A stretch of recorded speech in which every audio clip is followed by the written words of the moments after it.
할렐루야. 오랜만에 금요 예배를 드리셔요. 그렇죠?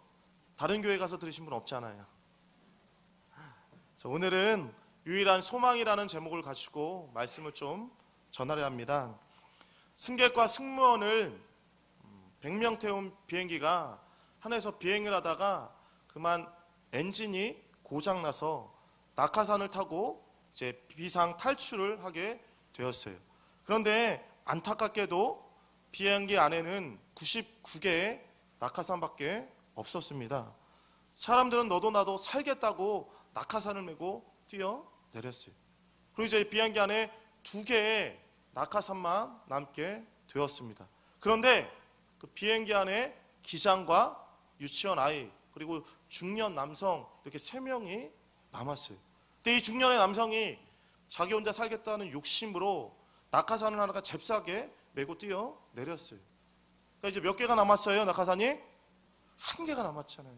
그래서 기장이 유치원 아이를 보면서 이렇게 얘기했어요. 얘야, 나는 기장이니 이 모든 사람들과 이 일에 책임이 있단다. 내가 여기 남을 테니 너는 얼른 이 낙하산을 메고 뛰어내려라 하고 얘기를 했어요. 그래서 이 낙하산 있는 곳을 갔는데 희한하게 낙하산이 2개가 있는 거예요.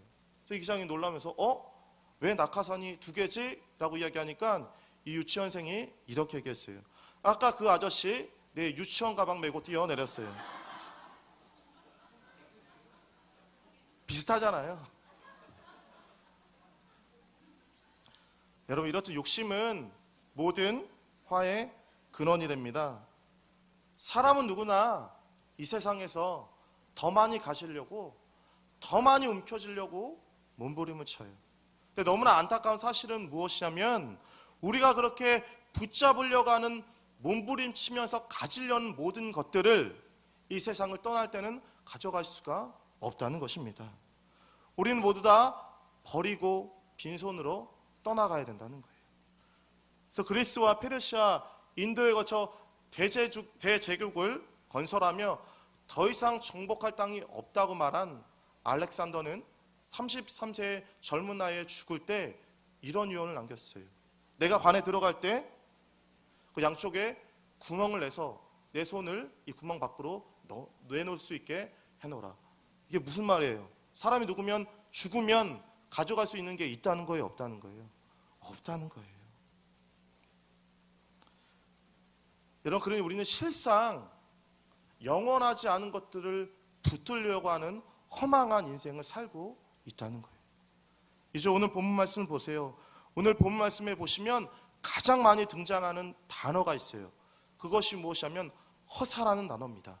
5절 말씀 같이 한번 읽어볼게요. 5절 말씀 읽겠습니다. 시작. 주께서 나의 날을 손 넓이만큼 되게 하심에 나의 일생이 주의 앞에는 없는 것 같사오니 사람마다 그 든든히 선 때도 진실로 허사뿐이니이다. 아멘. 이 허사라는 말이 39편 말씀에 제일 많이 나오는데 이 허사라는 말은 히브리어로 헤벨이라는 단어로서 뜻이 뭐냐면 숨이라는 뜻이에요. 숨. 그러니까 우리가 이제 이 겨울에 밖에 나가서 후 하고 숨을 내쉬면 어떻게 돼요? 포물선을 그리다가 금방 어떻게 돼요? 사라져 버리잖아요. 그게 인생이라는 거예요. 다윗은 인생의 허무함에 대해서 지금 논하고 있는 거예요. 우리 인생이 허사다. 우리 인생이 허무하다. 우리 인생이 무의미하다 라고 다윗이 지금 증언하고 있는데 이것은 부정할 수 없는 사실이라는 거예요. 그런데 오늘 다윗은 이 시편을 쓰면서 마지막에 우리의 인생을 비관적으로 끝내지 않는다는 거예요. 우리의 인생이 분명 허무하지만, 우리의 인생이 무의미하지만 그것을 넘어설 소망이 있을 거다라고 다윗은 진지하게 모색하고요, 그것을 찾았어요. 7절 말씀 같이 한번 읽어보겠습니다. 7절 말씀 읽겠습니다. 시작. 주여, 내가 무엇을 바라리오? 나의 소망은 주께 있나이다. 아멘. 오늘 다윗은 비관할 만한 인생의 허무 앞에서 그 허물을 넘어설 수 있는 소망을 진지하게 찾았어요. 그리고 험한 인생길에서 그가 붙잡아야 될 소망을 발견했습니다. 그게 무엇이냐면 바로 예수 그리스도라는 거예요. 주님 안에 소망이 있고 주님 안에 희망을 발견했다는 거예요. 그럼 여러분, 우리가 이 허망한 인생에서 우리가 붙잡고 나아가야 될 것이 무엇이냐는 거예요. 하나라는 것입니다. 그게 무엇이냐면 예수 그리스도. 우리가 하나님 안에서 우리의 인생을 발견하면 그 인생에 진짜 소망이 있다는 거예요.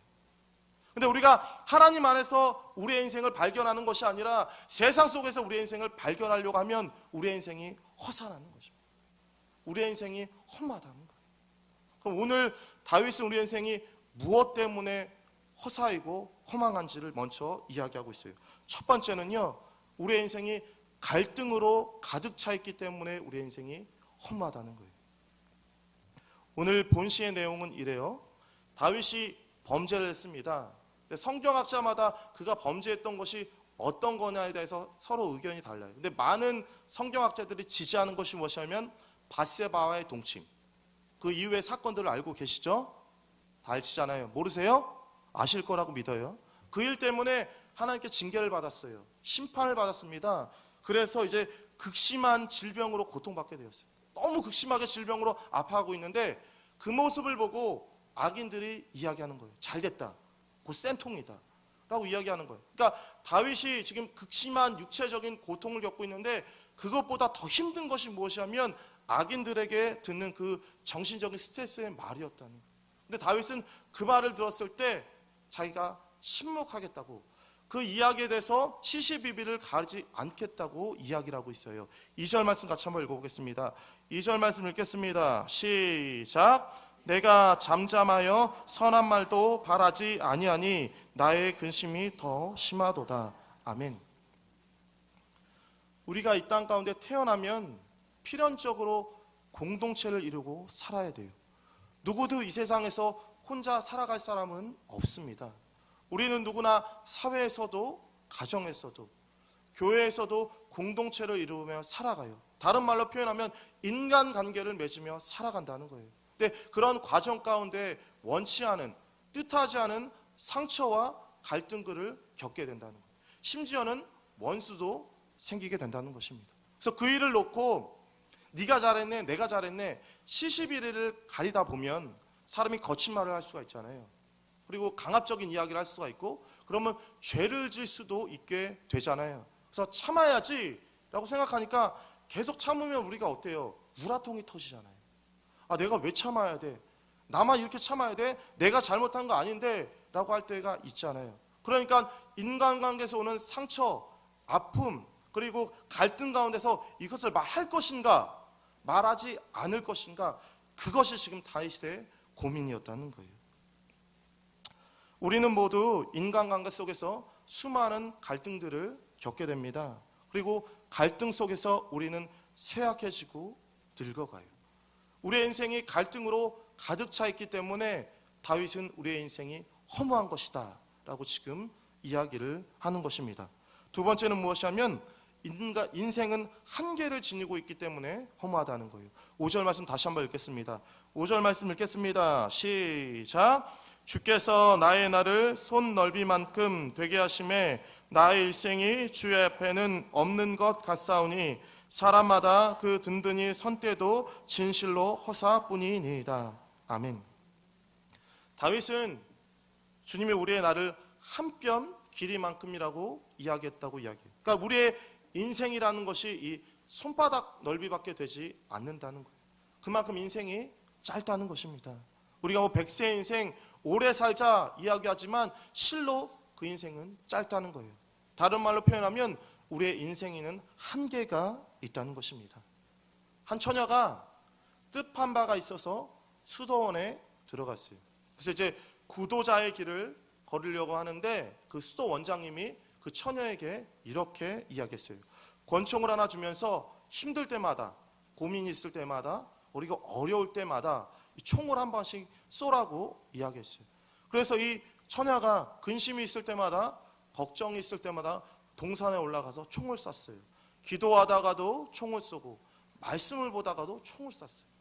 며칠이 지났는데도 이 마음속에 있는 근심이 해결되지가 않는 거예요. 그래서 이 수녀가 원장님한테 도움을 얻으려고 원장님한테 찾아갔어요. 그러니까 원장님이 없는 거예요. 그러니까 이 원장님을 보필하던 비서 수녀사가 원장님 지금 뒷동산에 있으니까 한번 올라가 봐라 라고 이야기했어요. 그래서 이 수녀가 막 뛰어서 뒷동산에 올라갔습니다. 그러니까 이 원장님이 하늘령에 다다다다 하고 따발총을 쐈다는 거예요. 여러분, 이 이야기가 뭐예요? 여러분, 우리 사람만큼 연약한 게 있냐는 거예요.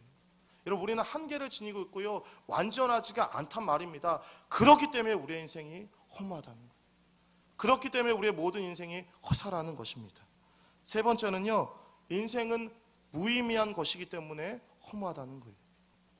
우리의 인생이 짧고 또한 우리의 인생이 갈등들로 가득 차 있지만 우리를 더 힘들게 하는 게 있어요. 그것이 무엇이냐면 우리가 살아가는 이 인생이, 우리가 하는 이 일이 과연 의미가 있냐는 거예요. 사람은 의미가 있느냐 의미가 없느냐에 따라서 자신을 판단하게 된다는 거예요. 근데 오늘 다윗을 보니까 다윗이 뭐라고 이야기하냐면 우리가 하는 모든 일이 멀리서 이렇게 딱 쳐다보면 다 험하다는 거예요.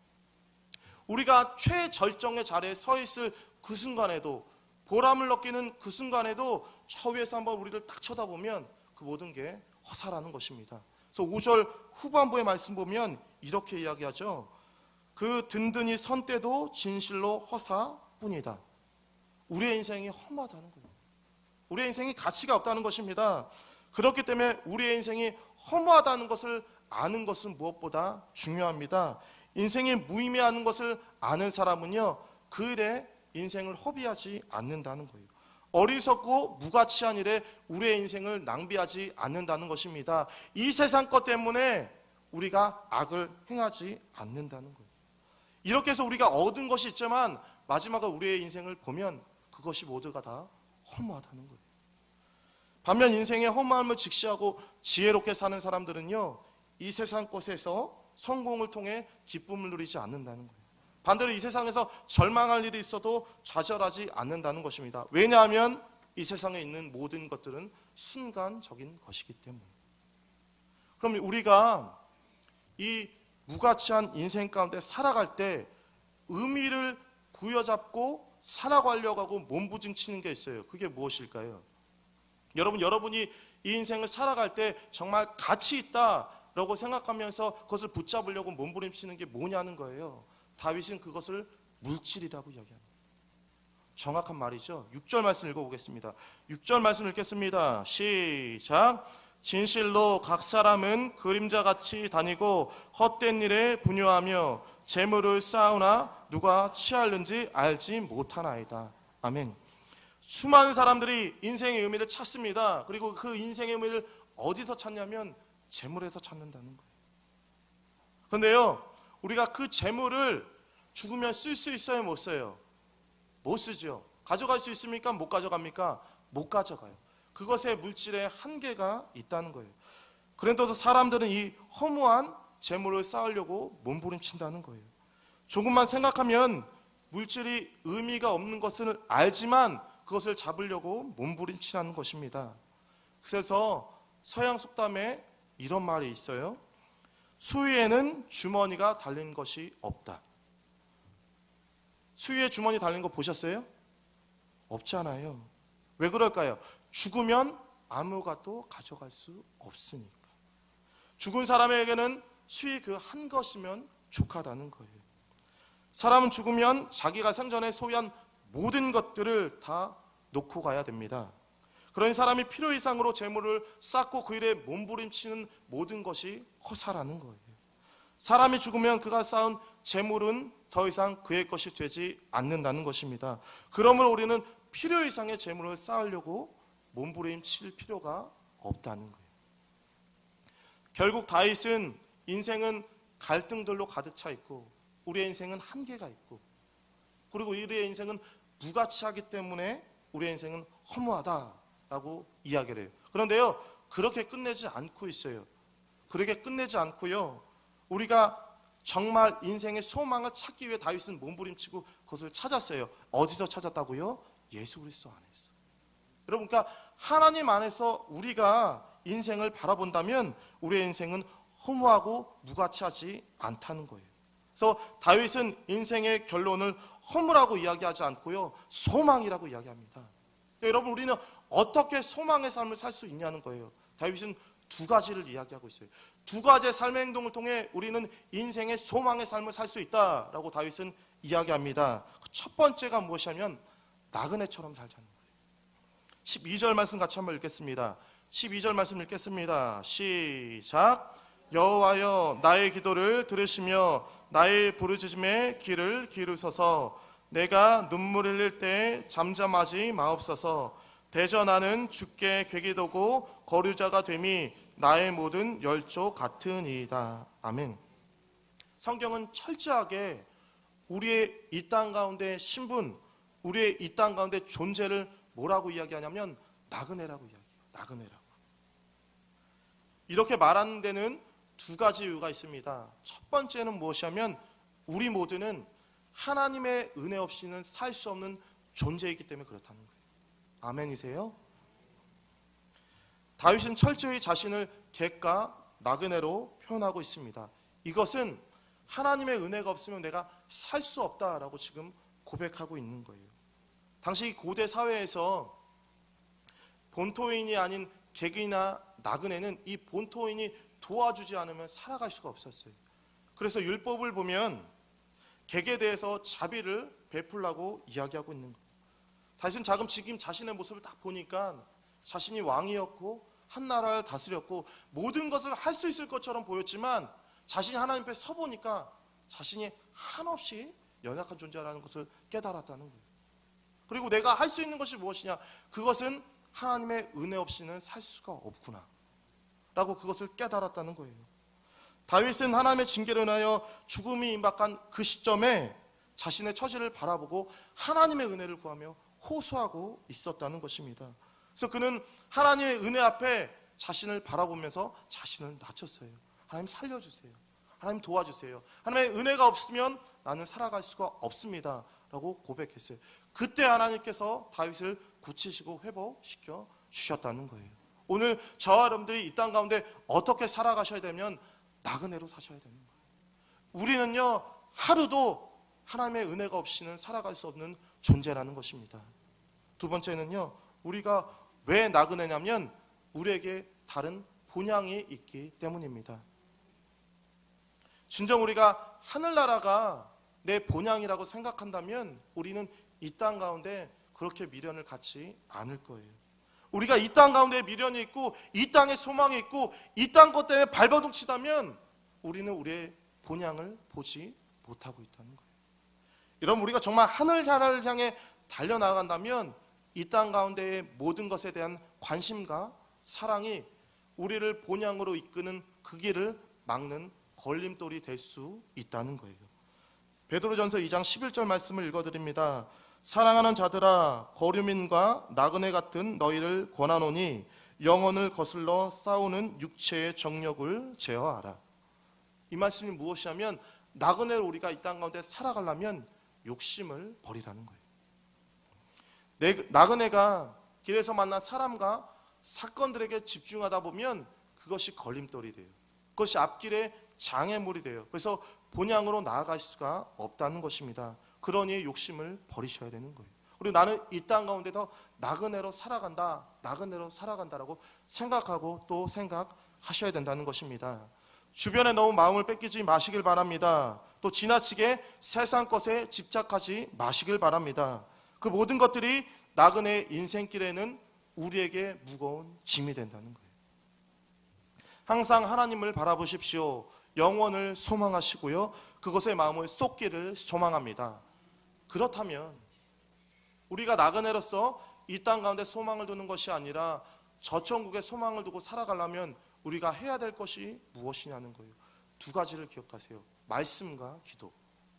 여러분, 우리는 말씀을 통해 하나님을 바라볼 수가 있습니다. 또한 기도를 통해 저 하늘로 걸어갈 수 있는 힘을 얻을 수 있다는 거예요. 그렇기 때문에 우리는 날마다 말씀을 가까이 해야 하는 거고요, 기도의 생활을 해야 된다는 거예요. 오늘 이 저녁에 나는 이 땅 가운데 나그네로 살아간다는 것을 기억하시고 또 기억할 수 있는 저와 여러분들 되기를 주님의 이름으로 소망합니다. 두 번째는요, 건강한 삶을 추구해야 된다는 거예요. 13절 말씀 같이 한번 읽어보겠습니다. 13절 말씀입니다. 시작. 주는 나를 용서하사 내가 떠나 없어지기 전에 나의 건강을 회복시키소서. 아멘. 다윗은 이 기도를 드릴 때 아마 이 건강에 대해서 이야기할 때 처음에는 이 육체적인 건강을 생각했을 거예요. 한 부부가 손을 잡고 남편의 종합검사 검진을 받으려고 병원에 들렸어요. 그래서 남편이 모든 검사를 마치고 의사가 아내를 불렀어요. 그리고 이렇게 말했습니다. 오늘 제가 하라는 대로 하지 않으면 남편의 건강이 악화돼서 죽을지도 몰라요. 첫 번째는요, 매일 아침에 정성스럽게 남편을 위한 보양식을 해주세요. 두 번째는 집안일로 인한 스트레스를 주지 마십시오. 세 번째는 집안을 항상 깨끗하게 정리해 놓으세요. 네 번째는 남편에게 스트레스가 될 만한 말을 절대 하지 마시고 미소를 지으시고 항상 웃으세요 라고 이야기했어요. 그렇지 않으면 남편이 건강이 악화돼서 죽을지도 모릅니다 라고 이야기했어요. 그래서 이제 모든 검사가 끝나고 의사의 말을 다 듣고 아내와 남편이 차를 타고 가고 있었어요. 남편이 아내한테 물어봅니다. 여보, 내 건강이 어떻게 나왔어? 라고 이야기하니까 아내가 이렇게 얘기했어요. 여보, 조만간 천국 간대요.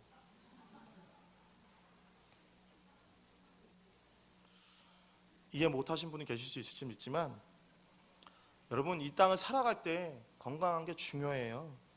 저는 개인적으로 운동을 좋아하고 나름 열심히 오래 살고 싶어서 운동도 하고 뭐 건강식도 먹고 그러는데 가끔 동기 목사님들을 만나면 그 목사님들이 대부분 저보다 나이가 많으니까 만나면 이런 얘기예요. 목사님, 건강 관리하세요. 그렇게 배 나와서 죽을지도 몰라요. 외모도 경쟁력이고 건강도 경쟁력입니다 라고 이야기해요. 그러면 그 동기 목사님 중에 누가 봐도 운동하지 않게 생긴 이 D라인에 누가 봐도 담임 목사님의 풍채 같은 분이 계셔요. 부목사님이신데 그분이 저한테 이렇게 얘기해요. 원호야, 너 그렇게 운동한다고 나보다 오래 살 자신 있어? 라고 물어봐요. 그럼 제가 그분한테 이렇게 얘기해요. 형님, 꼭 오래 살고 외모 가꾸려고 운동하는 거 아닙니다. 사는 날 동안 열심히 주의 일 하려면 건강한 게 좋지 않겠어요? 라고 이야기했다는 거예요. 여러분, 건강하세요. 건강해야 주의 일도 할 수 있는 것입니다. 우리가 건강하게 주의 일을 오래 할 수 있다면 그거보다 기쁘고 행복한 인생이 어디 있겠냐는 것입니다. 그러니 늘 건강한 삶을 살려고 노력하는 여러분들 되시기를 소망해요. 네, 여러분 가만히 보시면 다윗이 건강한 삶에 대해서 이야기할 때 육체적 건강만 이야기하지 않았다는 거예요.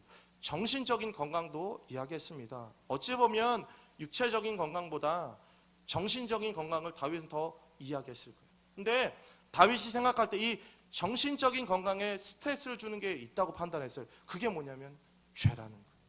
죄가 우리 마음에 들어올 때, 죄의 갈등이 시작할 때 우리의 정신적인 건강이 해를 입기 때문에 다윗이 오늘 어떻게 기도를 하냐면 하나님, 저를 용서해 주세요. 제가 회개합니다 라고 기도하고 있는 것입니다.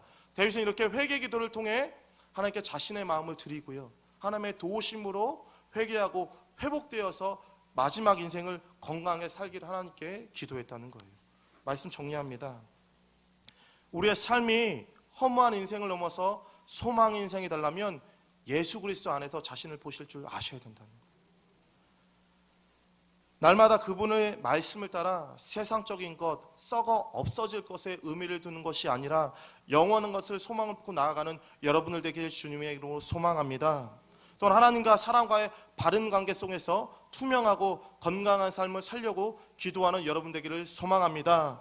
이렇게 하나님 안에서 우리의 인생을 바라볼 때 우리의 인생이 소망의 인생이라는 거예요.